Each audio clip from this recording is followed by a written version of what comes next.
نہیں کہ یہ گایتری منتر پڑھنے والا ہے، یہ ہنومان چالیسا کا بھجن کرنے والا ہے، یا اذان پڑھنے والا ہے، نہیں کریں گے، غلط بات۔ اگر گاؤں سماج میں سناتن دھرمی مسلمان دونوں مل کر رہتے ہیں، کوئی پریشانی اگر آ جائے بیچ گاؤں میں، ہندو سمودائے میں یا مسلم سمودائے میں، کوئی عالم دین نہیں کہہ سکتا کہ اگر ہندو سمودائے میں پریشانی ہو تو مسلمان کو اس کی مدد کے لیے نہیں جانا چاہیے، نہیں کہہ سکتا۔ بلکہ اللہ کے نبی فرماتے ہیں ان کی مدد کرو، تعاون کرو، ان کے پریشانی میں شریک ہو جاؤ، ان کے غم میں شریک ہو جاؤ، ان کے ساتھ بیٹھو، ان کے ساتھ بات کرو، ان کے ساتھ معاملات کرو، غلط نہیں ہے۔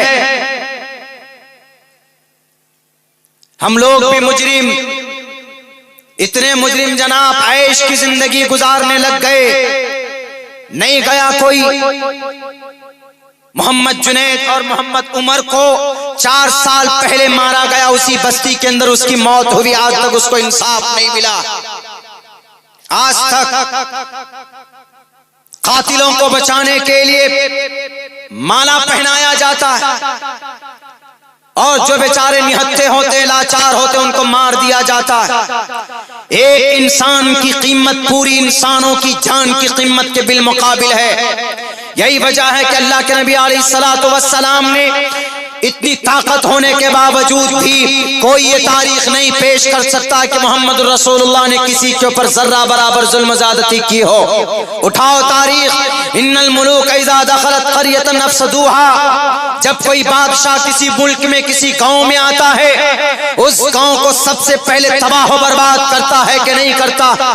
بخت نصر کی تاریخ پڑھو، ہلاکو خان کی تاریخ پڑھو، مسلم امپیرر کی تاریخ پڑھو، ہندو امپیرر کی تاریخ پڑھو، سب کی تاریخ کے اندر نہتے لوگوں کی لاش پڑی ہوئی ملے گی۔ خود ہمارے ملک ہندوستان کی سن 2002 کی گجرات کی تاریخ پڑھو، معصوم انسانوں کی لاش نظر آئے گی آپ کو۔ کیوں؟ اپنی دادا گیری اور اپنی کرسیوں کو باقی رکھنے کے لیے ایسا کرتے ہیں لوگ، ایسا کرتے ہیں راجنیتا۔ یہ پرانے زمانے سے چلا آ رہا ہے۔ بلکہ ہلاکو خان کے بارے میں تو آتا ہے، اگر اس کو کسی چھوٹے سے نہر میں اگر پل بنانا ہوتا تو وہ اس گاؤں کے لوگوں کو قتل کرتا، ان کے منڈی کو کاٹ کاٹ کر لا کر اس نہر کے اندر پل بناتا تھا، اس سے گزرنے کی کوشش کرتا تھا۔ اس کو لوگوں کی منڈیوں سے مینارہ بنانا، گنبد بنانے کا بڑا شوق تھا۔ یہ اس کا ظلم تھا کہ جب تک ظلم نہ کرے، انسانوں کا خون نہ دیکھے تو اس کو چین نہیں سکون نہیں ملتا تھا۔ اتنا بڑا ظالم بادشاہ تھا۔ کسی نے پوچھا کہ آپ کیوں اتنے لوگوں کو قتل کرتے ہو، مارتے ہو؟ اس نے کہا کہ تاکہ لوگ مجھ سے ڈریں، تاکہ لوگ مجھے بادشاہ مانیں۔ کیا ایسا ضروری ہے؟ غلط سوچ تھی اس کی، غلط کانسیپٹ تھا اس کا۔ اگر اس دنیا کے اندر کسی نے بادشاہت کی ہے، محمد رسول اللہ کی زندگی اٹھا کر دیکھیے۔ آپ علیہ السلام نے یوں کہا جنگ کے میدان میں بھی اپنے صحابہ سے بھی کہ لوگوں، جنگ کے میدان میں ہو، تمہارے سامنے میں اگر کوئی بوڑھا شخص آ جائے تو اس کے اوپر ہاتھ مت اٹھانا۔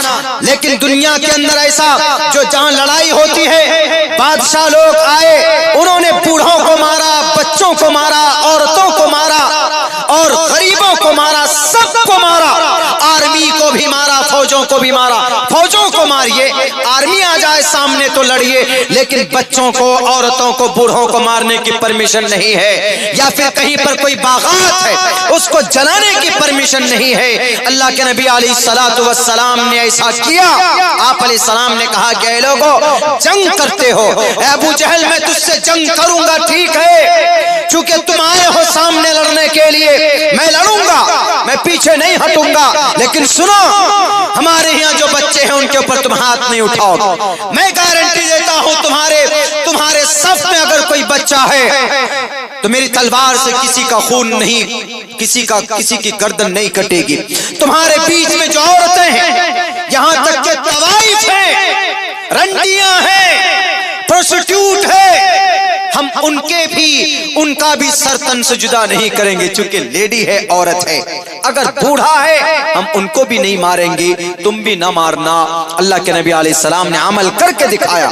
جنگ بدر میں 70 سے زیادہ کون ناستک پکڑے گئے، ناستک جو ایشور کو نہیں مانتے تھے۔ میرے ہندو بھائیوں، ایشور کو نہ ماننے والے کو ناستک کہا جاتا ہے۔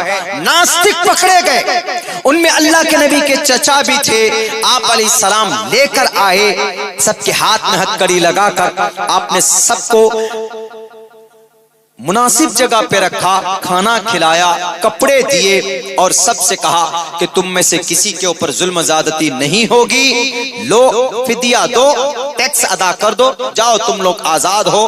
اور سب سے لے کر کچھ نہ کچھ معاوضہ سب کو آزاد کیا۔ لیکن وہاں پر آپ علیہ السلام چاہتے تو سب کا قتل بھی کر سکتے تھے، سب کو مار بھی سکتے تھے۔